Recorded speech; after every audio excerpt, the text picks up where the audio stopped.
of three potential paths you could take. So the first is you can eliminate it entirely, so elimination.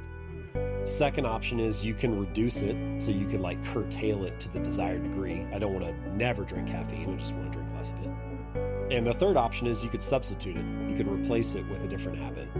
And of those three, oftentimes replacing it is actually the more effective option. So for example, if you get your caffeine from drinking Coke or soda or something like that, then maybe you find out, hey, you know, something I really love from this experience is I actually just like drinking a carbonated beverage.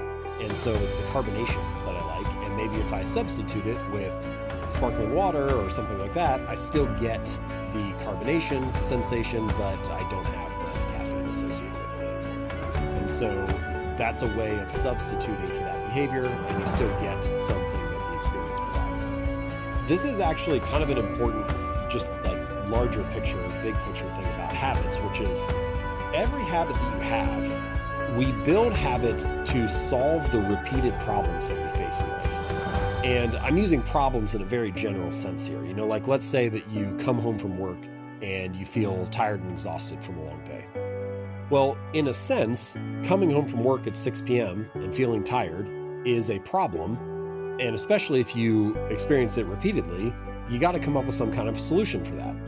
And generally speaking, we just kind of like try things out in life.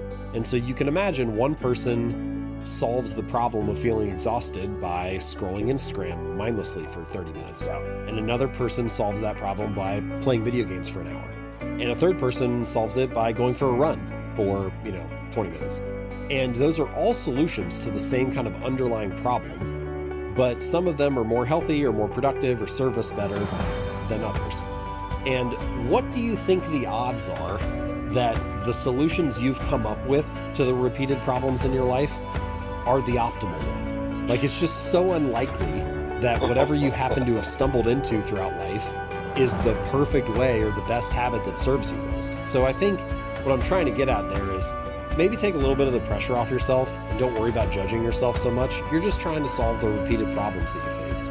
But once you realize that it's unlikely that your current solutions are the optimal solutions, well, now maybe we can step outside and above ourselves and look down and try to come up with a better solution. So rather than drinking a Coke to get the carbonation, we can drink sparkling water. So that's one example for the substitution.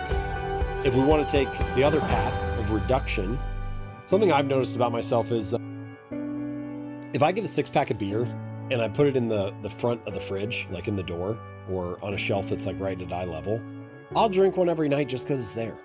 But if I take it and put it on the lowest shelf in the fridge and like it's kind of all the way back in the corner, I can't really see it unless I'm bending down, it'll sit there for 2 weeks or 3 weeks.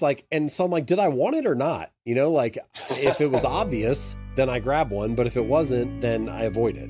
And I think that's a simple question to ask yourself. Where do I get my caffeine? Is it coffee? Is it soda? And is that really obvious? Is it like the coffee sitting right out on the counter? Is the soda like the first thing I see at eye level when I open the fridge? And how can I make it less obvious?